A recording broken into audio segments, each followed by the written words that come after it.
আসসালামু আলাইকুম। আজ খানজাহান আলী মাজার পরিদর্শনে এসেছিলাম। সেই পরিদর্শনে আসার মুহূর্তে টোটাল ভিডিওটা আপনাদের দেখানোর চেষ্টা করছি। দেখতে থাকুন আজকের ভিডিও। একেবারে শুরু থেকে কীভাবে আসলাম, এন্ট্রান্স পথ থেকে টোটাল মাজারের অংশ এবং সবচেয়ে আকর্ষণীয় যে জায়গাটা মনটাকে শীতল করে দেবে সেই জায়গাটা হচ্ছে দিঘি। আমি টোটাল ভিডিওটা দিয়েছি, আপনারা দেখতে থাকুন। প্রথমেই আমরা জেনে নিব কিভাবে বাগেরহাট এই খানজাহান আলী মাজারে কিভাবে যাব। যেহেতু এটা বাগেরহাটে অবস্থিত, তাই আপনাকে বাগেরহাট সদর থেকেই অটো বা রিক্সা যোগে আপনি চাইলে খানজাহান আলী মাজারে যেতে পারেন। সেক্ষেত্রে 10 থেকে 15 মিনিটের পথ আপনি গাড়ি বা অটো ভাড়া নির্ধারণ করে আপনি যেতে পারেন। হজরত খানজাহান আলী রহমতুল্লাহ জন্ম 1369, মৃত্যু 1459, ছিলেন একজন মুসলিম ধর্মপ্রচার এবং বাংলাদেশের বাগেরহাটের স্থানীয় শাসক। 1369 খ্রিস্টাব্দে দিল্লিতে এক সম্ভ্রান্ত পরিবারে জন্মগ্রহণ করেন। তার পিতার নাম আকবর খাঁ এবং মাতার নাম আম্বিয়া বিবি। খানজাহান আলীর প্রাথমিক শিক্ষা পিতার কাছ থেকেই শুরু হলেও তিনি প্রাথমিক ও মাধ্যমিক শিক্ষা গ্রহণ করেন দিল্লির বিখ্যাত ওয়ালি ও কামিল পীর শাহ নেমাতুল্লাহর কাছে। তিনি কুরআন, হাদিস, সুন্নাহ ও ফিকাহ শাস্ত্রের উপর গভীর জ্ঞান অর্জন করেন। খানজাহান আলীর প্রথম স্ত্রীর নাম সোনা বিবি। কথিত আছে যে সোনা বিবি ছিলেন খানজাহানের পীর নূর কুতুবুল আলমের একমাত্র কন্যা। খানজাহানের দ্বিতীয় স্ত্রী রূপা বিবি ওরফে বিবি বেগনি ধর্মান্তরিত মুসলমান ছিলেন। খানজাহান আলী তার দুই স্ত্রীর নাম অনুসারে সোনা মসজিদ এবং বিবি বেগনি মসজিদ নামে মসজিদ নির্মাণ করেন।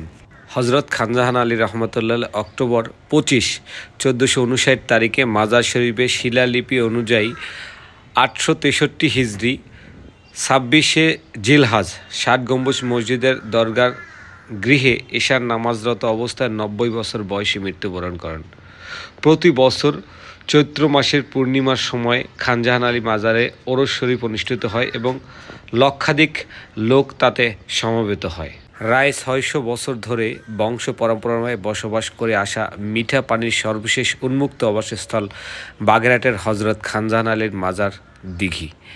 আমরা এই মুহূর্তে যে জায়গাটায় আছি, 200 একর আয়তনের বিশাল এই দিঘিটি আধ্যাত্মিক সার্থক ও ধর্মপ্রচারের সময় নায়ক হজরত খানজাহান আলীর খনন করার পর যাতে কেউ দিঘির সুপ্রিয় পানি নষ্ট করতে না পারে সেজন্য দিঘিতে এক জোড়া মিঠা পানির পুকুর ছেড়ে দেওয়া হয় এবং সেই থেকেই বংশ পরম্পরায় খানজাহান আলীর দরগা দিঘিতে এই মিঠা পানির পুকুর বসবাস করে আসতেছে। বর্তমানে পুরাতন আমলের একটি পুকুর কুমিরসহ 2005 সালের 24শে জুন ভারতের মাদ্রাজ থেকে আনা 4টি মিঠা পানির পুকুরের 3টি এই দিঘিতে রয়েছে। খানজাহান আলীর দরগা কুমিরে রয়েছে দীর্ঘ কিংবদন্তির ইতিহাস।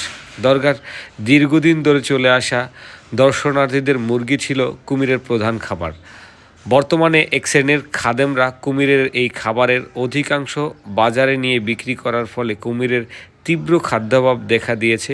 প্রকৃতিভাবে কুমিরের হিংস্র প্রজাতির প্রাণী হলেও বংশ পরম্পরায় এই দরগার কুমির ছিল এক বিপরীত।